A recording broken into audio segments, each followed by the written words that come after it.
Is there a dark side to India's gig economy? Do you remember when Zomato co-founder and CEO Dipinder Goyal decided to deliver food himself?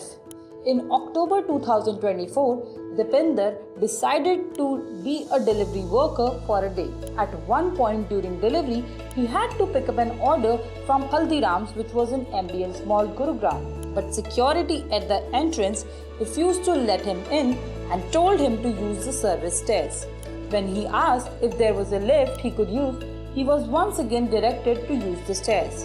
After climbing 3 flights of stairs, it turned out that he couldn't enter the place. He had to wait in the stairs section with other delivery partners. And then, when the security guard at the staircase took a break, he was able to pick up the food order for delivery. To some extent, it's admirable that an entrepreneur who has scaled such a big company in India is trying to keep in touch with the on-the-ground reality of his company's stakeholders. But this incident also makes you think about some of the rough conditions that gig workers face. What's a gig worker, you ask? Think of some of the apps you frequently use, like Zomato, Swiggy, Ola, Uber, Zepto, and more. Their agents do short-term work that's task-based. They aren't really regular employees, but they are more like independent contractors. So they have some flexibility in choosing when and where to work. But they wouldn't really get the benefits that traditional employees would get when they have a 9 to 5. These may be closer to temporary jobs and they may find work through apps or online platforms. So the platform could be like a middle person that sets the rules for how they are paid and what kind of work would be assigned. The downside, however, is that work isn't always unavailable and income could be unstable. That also means that they may not have much say in how they are treated and could be penalized or deactivated without a moment's notice. If they are traveling and moving around, they may be responsible for covering expenses like fuel and mobile data. And they are mostly in the service sector. The opportunities for gig workers may be plentiful, keeping in mind the uptick in activity and growth in India's entrepreneurial ecosystem. The gig economy in India is said to be valued at around $20 billion in India. That means a person at home could get a lot of things delivered to their home in even 10 minutes and could order a cab at their doorstep in 5 minutes. But what about the gig workers shuffling around at the command of a notification on their phone? How are they doing? There's a report called Fair Work India Ratings 2024 produced by Fair Work India. The report analyzes and determines the work conditions of gig workers on these platforms in India. But beyond all the personalized notifications and snazzy ads, is there a less than glamorous reality for gig workers? So what does the report measure? There are a maximum of 10 points to get. Unfortunately, the report outlined that no platform hit more than 6 out of 10. And there are 5 principles used as metrics. First, fair pay. Urbancompany and bigbasket were said to have earned 1 point for a minimum wage policy that they implemented. The first policy is for ensuring that their gig workers would earn at least the local minimum wage after all the work-related costs are deducted. This could be troubling for other gig workers if their earnings are slashed by commissions and work-related expenses. But no platform could get that second point because none of the workers were said to be earning a living wage which is higher standard than just meeting the minimum wage. So there may not be really a financial security for workers.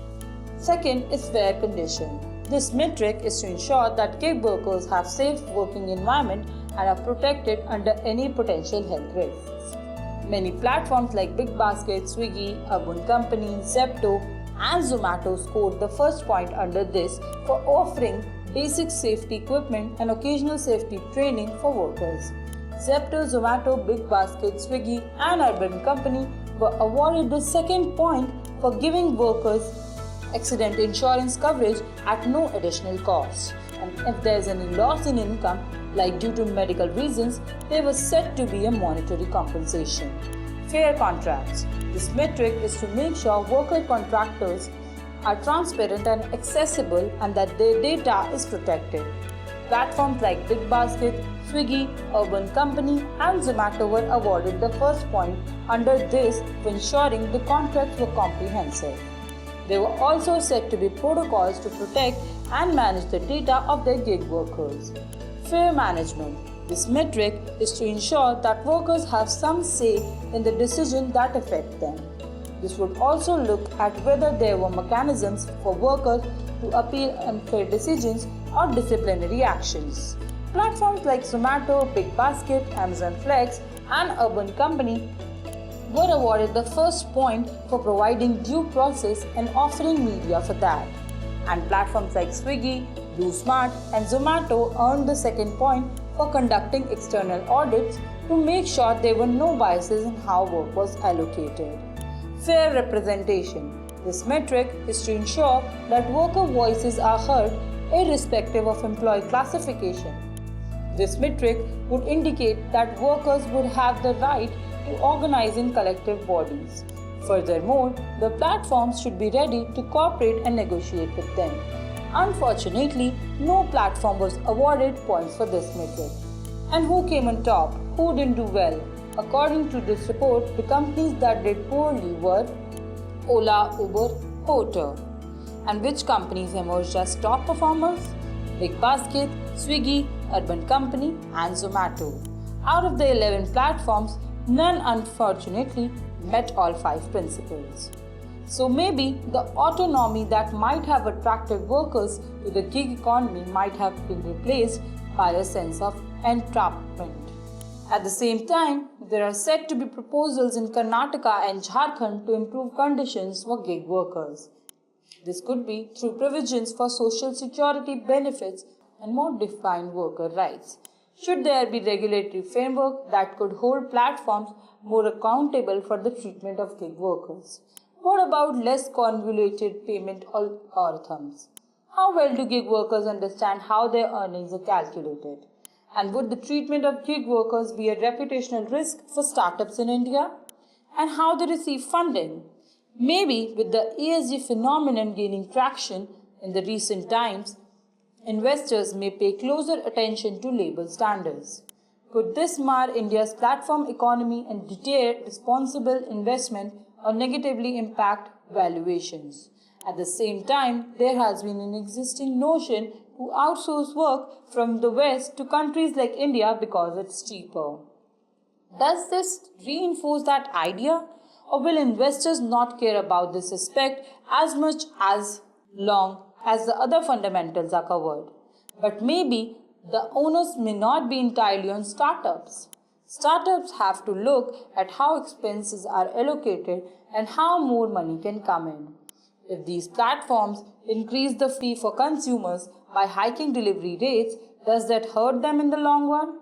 Because an increase in operation costs may be likely passed on to consumers in the form of higher prices. Remember the grumblings when Indian food tech companies added a platform fee of just ₹6?